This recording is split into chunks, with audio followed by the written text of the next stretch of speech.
Breaking news చూస్తున్నాం. ఇటు private travels బస్సులో మంటలు చెలరేగాయి. You watching highly disturbing visuals. Viewers description is highly advised. Highly advised. ఇటు ప్రయాణికులు గాఢ నిద్రలో ఉండగా ఈ ప్రమాదం చోటు చేసుకున్నట్టు తెలుస్తుంది. ఇటు హైదరాబాద్ నుంచి విజయవాడ వెళ్తున్న వరుణ్ ట్రావెల్స్కి సంబంధించిన బస్సులో ఒక్కసారిగా మంటలు చెలరేగాయి. ఇటు ఎన్టీఆర్ జిల్లా కీసర వద్ద బస్సులో మంటలు ఒక్కసారిగా చెలరేగడంతో ప్రమాద సమయంలో బస్సులో ఉన్న 39 మంది ప్రయాణికులు ఒక్కసారి ఉలిక్కిపడ్డారు. వెంటనే ప్రయాణికులను కిందకి దించేశాడు బస్సు డ్రైవర్. మంటలను అదుపు చేసేందుకు ఇటు ఫైర్ సిబ్బంది ఒక్కసారిగా అక్కడికి చేరుకొని ఆ మంటలను అదుపు చేసే ప్రయత్నంలో నిమగ్నమయ్యారు. పెను ప్రమాదం తప్పినట్టు కూడా తెలుస్తుంది. సో మొత్తం మీద ఇటు వరుణ్ ట్రావెల్స్కి సంబంధించిన ఈ బస్సు మన విజువల్స్లో చూస్తున్నాం. You watching highly disturbing visuals. Viewers description is highly advised. ఇటు బస్సుకు సంబంధించిన విజువల్స్ మనం చూడొచ్చు. బస్సు పూర్తిగా దగ్ధమైపోయింది. హైవే పైననే, హైవేకి ఒక పక్కగా ఆగింది. మొత్తానికైతే అటుగా వెళ్తున్న వేరే బస్సులకు కానీ మిగతా దేనికి కూడా ప్రమాదం జరగలేదు.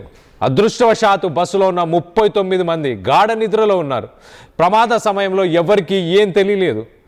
లాస్ట్లో వెనకాల కూర్చున్న కొంతమంది ప్యాసింజర్స్ మాత్రం పొగలు వస్తున్నాయి, మంటలు వస్తున్నాయి అని ఒక్కసారి ఉలికి పడ్డారు. మొత్తం మీద ఆ బస్సులోంచి 39 మంది దిగి తమ ప్రాణాలు కాపాడుకున్నట్టు తెలుస్తుంది. దీనికి సంబంధించి మరింత అప్డేట్ తీసుకునే ప్రయత్నం చేద్దాం. ఇటు ఏపీ నుంచి మా ఇన్పుట్ ఎడిటర్ కృష్ణమోహన్ అందుబాటులో ఉన్నారు. కృష్ణమోహన్తో మాట్లాడి తెలుసుకునే ప్రయత్నం చేద్దాం. కృష్ణమోహన్, చెప్పండి, ఎప్పుడు ఈ ఇన్సిడెంట్ చోటు చేసుకుంది? ఇప్పుడు ప్రయాణికులు అందరూ సేఫ్గానే ఉన్నారా?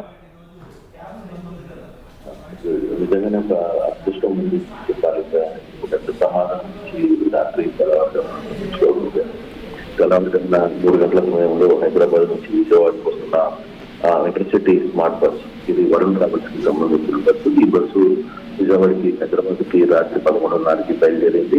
విజయవాడకి వస్తున్న సమీపంలో తెల్లవారుజామున 3 గంటల సమయంలో కరెక్ట్ గా బస్సు వెనకాల నుంచి సౌండ్ రావడం, అలాగే బస్సు వెనకాల నుంచి మంటలు వ్యాప్తి చెందడంతో ఒకసారిగా అప్రమత్తమయ్యాడు బస్సు డ్రైవర్. నిదానంగానే అటు వ్యవహారంలో బస్సు డ్రైవర్ ని అభినందించాలి. ఒక్కసారిగా ఆయన అలర్ట్ కావడం, వెనక నుంచి పొగలు తనకి మిర్రర్ లో చూసిన తర్వాత వెంటనే బస్సుని ఆపేశారు. బస్సు ఆపేసిన తర్వాత అప్పటికి 38 మంది బస్సు ప్రయాణికుల్ని అప్రమత్తం చేయడం, వాళ్ళందరూ రైలుగా బస్సు దిగడంతో బస్సు పూర్తిగా కూడా కాలిపోయిన పరిస్థితి అయితే ఉంది. అంటే బస్సులో కచ్చికచర్లకి వెంటనే అక్కడ హైవేలో ఉన్న కచ్చికచర్ల సిబ్బంది, వాళ్ళు నేషనల్ హైవేకి సంబంధించిన ఫైర్ సిబ్బంది వాళ్ళు వెంటనే అప్రమత్తం కావడం, దాంతో బస్సులో చాలా మంది అందరూ అంటే ఎవరికి ఎటువంటి ప్రమాదం లేకుండా బయటికి రాగలిగారు.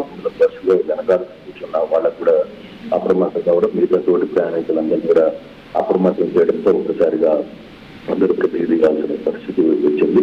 దీంతో సురక్షితంగా అందరైతే ఇక్కడికి దిగారు. సేమ్ టైం హైవే మీద ఉన్న ఏదైతే అగ్నిమాపక సిబ్బంది, నేషనల్ హైవే సిబ్బంది ఉంటారు, వాళ్ళు ఈ బస్సుని వెంటనే మంటల్ని అదుపులో తీసుకుని వచ్చే ప్రయత్నం చేశారు. అయితే ఇది పూర్తిగా కూడా విజయవాడకి 3:44 గంటల సమయంలో జరుగుతున్న ప్రయత్నంలోనే ఈ వ్యవహారం దాదాపుగా 39 మంది బస్సులు ఉన్నారు. అయితే లక్కీగా వెనకాల కావచ్చు, పక్కన వేరే బస్సులు లేకపోవడం, ఆ బస్సులు కూడా సమయంలో బస్సులు రాకపోవడం, ఒకసారిగా పొగలు చూసి పొగలు రావడం, వాటి అందించిన తర్వాత ప్రయాణికులు భయపడిపోయారు. బట్ ఇష్యూ వాళ్ళకి నిజమైన ఒక అదృష్టం అని చెప్పాలి. లేదంటే ఒక పెద్ద ప్రమాదానికి చోటు చేసుకున్న పరిస్థితి కనపడేది. దాదాపుగా అందరూ సురక్షితంగా ఉన్నారు. కాకపోతే కొంత బస్సు వెనక భాగంలో కొన్ని సామాన్లు, తర్వాత ప్రయాణికునికి సంబంధించిన కొన్ని వస్తువులు పెట్టుకున్నారు.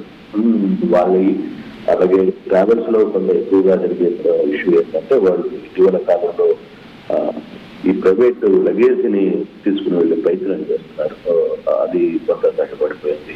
ఇప్పటి వరకు అది ఆ లగేజ్ చేయకూడదని ఒక నిబంధన ఉన్నప్పటికీ కూడా అది విరుద్ధంగా ఈ వ్యవహారం అంటే నడిపిస్తున్న పరిస్థితి మనం చూస్తున్నాం. దాంతో కొంత ఇష్యూ జరిగింది. మొత్తం మీద బస్సులో ఉన్న 39 మంది ప్రయాణికులు సురక్షితంగా బయటపడ్డ పరిస్థితి మనం చూస్తున్నాం. Kalyan, right Krishnamohan, thanks for the latest update. మొత్తం మీద ఒక్కసారి మనం విజువల్స్ చూడొచ్చు. ఇటు కర్నూలు ఇన్సిడెంట్నే తలపిస్తుంది. ఆల్మోస్ట్ బస్సు మొత్తంగా తగలబడిపోయింది. ఒకసారి మనం విజువల్లో చూడొచ్చు చాలా క్లియర్గా.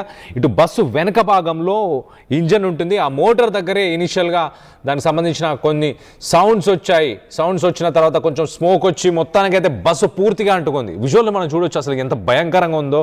39 మంది ప్రాణాలు, 39 మంది ప్రాణాలు పోయే అవకాశం ఉండేది. 39 మంది గాఢ నిద్రలో ఉన్న సమయంలో ఇటు ఎన్టీఆర్ జిల్లా కీసరకు చేరుకున్న తర్వాత, హైదరాబాద్ నుంచి బయలుదేరి ఇటు ఎన్టీఆర్ జిల్లా కీసరకు చేరుకున్న తర్వాత ఈ సంఘటన చోటు చేసుకుంది. ఆల్మోస్ట్ ఒక 3 గంటల ప్రయాణం తర్వాత ఈ ఘటన చోటు చేసుకుంది. మనం విజువల్స్లో చూడొచ్చు భారీ ఎత్తున మంటలు ఎగిసిపడుతున్నాయి. అసలు కంట్రోల్ చేయలేని సిచ్యువేషన్, అలాంటి లెవెల్లో మంటలు ఎగిసిపడుతున్నాయి. మీరందరూ గమనించాల్సిన విషయం ఏంటంటే ఇది ఒక ఇంటర్ సిటీ బస్, అంటే ఇది ఒక ఎలక్ట్రిక్ బస్. ఎలక్ట్రిక్ బస్సులు ఎవరైతే ఎక్కుతున్నారో జాగ్రత్త వహించండి. ఇటు వరుణ్ ట్రావెల్స్కి సంబంధించిన ఈ బస్సు కానీ మిగతా బస్సులు కానీ ఎలక్ట్రిక్ బస్సు, దాంట్లో బ్యాటరీస్ ఉంటాయి. ఆ బ్యాటరీస్ అవన్నీ ఉండడం వల్ల మంటలు ఎట్టి పరిస్థితుల్లో మంటలు ఆరవు. అవి కొన్ని గంటల పాటు అలా మంటలు చెలరేగిపోతూనే ఉంటాయి. సో అలాంటి ఎలక్ట్రిక్ బస్సులోనే మంటలు వచ్చాయి. మనం చూడొచ్చు ఆ బస్సు ఇంటర్ సిటీ బస్ అని ఉంది, ఎలక్ట్రిక్ బస్సు. ఆ బస్సులో ఒకవేళ మీరు ప్రయాణిస్తే రానున్న రోజుల్లో జాగ్రత్తలు వహించండి. ఎలాంటి చిన్న అనుమానం వచ్చినా, సేఫ్టీ స్టాండర్డ్స్ లేవనిపించినా, ఈ మధ్యకాలంలో ప్రైవేట్ బస్సుల్లో జరుగుతున్న ఇన్సిడెంట్స్ ఒక్కసారి గుర్తు చేసుకోండి. అలాంటి ఇన్సిడెంట్స్ రిపీట్ అవ్వకుండా ఉండాలంటే ఖచ్చితంగా అలాంటి రిపోర్ట్ కూడా చేయండి. సుప్రీంకోర్టు గైడ్లైన్స్ చాలా క్లియర్గా చెప్తుంది. మీరు ప్రయాణం చేసిన 6 నెలలు కాదు, జీవితకాలం పాటు ఎప్పుడైనా ఏ ఇన్సిడెంట్ అయినా మీరు కంప్లైంట్ చేయొచ్చు. గతంలో 6 నెలల లోపలనే కంప్లైంట్ చేయాల్సిన పరిస్థితి. ఇటు ప్రైవేట్ బస్సుల పరిస్థితి ఒకసారి మనం చూస్తే ప్రాపర్గా వాటిని ఫిట్నెస్కి సంబంధించి కావచ్చు. ఇటు ఎలక్ట్రిక్ బస్సుల గురించి మనం మాట్లాడుకుంటే రీసెర్చ్ అండ్ డెవలప్మెంట్, ప్రాపర్గా రీసెర్చ్ అండ్ డెవలప్మెంట్ చేస్తున్నారా? ముందుగానే చేయకుండానే ప్రజల ప్రాణాలతోని ఈ ప్రైవేట్ బస్సులు కావచ్చు, ఈ ఎలక్ట్రిక్ బస్సులు కావచ్చు, వీళ్ళందరూ చలగాటం ఆడుతున్నారా? దీనికి సంబంధించి మీరేమనుకుంటున్నారు? ఒక్కసారి ఆ విజువల్లో చూడండి అసలు మంటలు ఎలా ఎగిసిపడుతున్నాయో. కర్నూలు ఇన్సిడెంట్ మరొకసారి రిపీట్ అయ్యే అవకాశం ఉండేది, మరింత మంది ప్రాణాలు కోల్పోయే అవకాశం ఉండేది. దేవుడి దయ వల్ల అదృష్టవశాత్తు 39 మంది ప్రాణాలు మొత్తానికైతే నిలిచిపోయాయి. సో ఒక్కసారి విజువల్లో మనం చూడొచ్చు ఎంత దారుణంగా ఆ బస్సు మొత్తం కాలిపోయిందో. ఖచ్చితంగా ఎలక్ట్రిక్ బస్సుతోని ఇలాంటి ప్రాబ్లమ్స్ గతంలో కూడా మనం చూసాం. ఇటు ఔటర్ రింగ్ రోడ్ పరిసర ప్రాంతాల్లో ఇదే ఇంటర్ సిటీ బస్సు, ఇదే ఎలక్ట్రిక్ బస్సు అదుపు తప్పి ఆ సర్వీస్ రోడ్ నుంచి కింద పడిపోవడం, అక్కడున్న దాంట్లో ఉన్న ప్రయాణికులు కొంత గాయపడడం. ఈ ఎలక్ట్రిక్ బస్సులు అధిక వేగంగా వెళ్ళే అవకాశం ఉంటుంది. ఇనిషియల్గా బస్సు స్టార్ట్ అయిన తర్వాత దానికి టూ మచ్ హార్స్ పవర్, దానికి ఇమీడియట్గా ఎంత స్పీడ్ అయినా అచీవ్ చేసే ఆ టెక్నాలజీ ఉంటుంది ఎలక్ట్రిక్ బస్సులకు కానీ ఎలక్ట్రిక్ కార్లకు కానీ దాన్ని కంట్రోల్ చేసే ఆ ఎక్స్పీరియన్సు, ఆ ఎక్స్పర్టీసు ఆ బస్సు డ్రైవర్లకు ఉండట్లేదు. ఎట్ ద సేమ్ టైం ఆ బస్సులు మనం చూడొచ్చు ఛార్జింగ్ ఆల్రెడీ సూర్యాపేటలోనో మధ్యలో ఎక్కడో ఛార్జ్ చేసుకుంటారు వీళ్ళు హైదరాబాద్ నుంచి విజయవాడ వెళ్ళేటప్పుడు. ఛార్జ్ చేసుకున్న తర్వాత బ్యాటరీ ఇష్యూ వచ్చి మొత్తానికైతే బ్యాటరీస్ అన్ని మంటలు అంటుకున్నాయి. మనం చూడొచ్చు విజువల్లా వీళ్ళు 2, 3 ఫైర్ ఇంజన్లు, ఎన్ని ఫైర్ ఇంజన్లు వాడినా కానీ మంటలు ఆగుతున్నాయా? ఏమాత్రం ఆగట్లేదు మంటలు. చూడండి ఫైర్ ఇంజన్స్ వాడుతున్నా కూడా వీళ్ళు ఫైర్ ఇంజన్స్ తెచ్చి 1 కాదు 2, 3 ఫైర్ ఇంజన్లు తెచ్చినా ఆ మంట ఈ మాత్రమైనా తగ్గుతుందా? తగ్గదు. అదే ఎలక్ట్రిక్ బస్సు వల్ల వచ్చే ఇబ్బందులు, ఎలక్ట్రిక్ కార్ల వల్ల వచ్చే ఇబ్బందులు, ఇలాంటి డ్యామేజెస్, ఇలాంటి యాక్సిడెంట్స్ జరిగే అవకాశం ఉంటుంది. ఈ inter city bus second incident దీనికి సంబంధించి.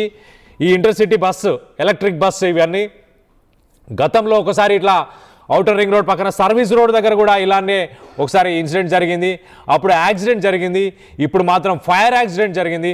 సో దీనికి సంబంధించి మీరు ఏమనుకుంటున్నారు? ప్రైవేట్ బస్సులు కావచ్చు, ప్రైవేట్ ట్రావెల్స్ విషయంలో ప్రభుత్వం నిర్లక్ష్యం వహిస్తుందా? ఎలక్ట్రిక్ బస్సులని ప్రాపర్గా రీసెర్చ్ చేయకుండా, ప్రాపర్గా టెస్ట్ చేయకుండా ప్రజల ప్రాణాలతో చెలగాటం ఆడుతున్నారు అనుకుంటున్నారా? ప్రభుత్వాలు సరైన చర్యలు తీసుకోవట్లేదని మీరు అభిప్రాయపడుతున్నారా? దీనికి సంబంధించి మీరేమనుకుంటున్నారో మీ అభిప్రాయాలను కింద కామెంట్ రూపంలో తెలియపరచండి. Local to global news at your finger tips. మీ చేతిలో ఒక ఆయుధం. Download R TV app. Media legend Ravi Prakash is back.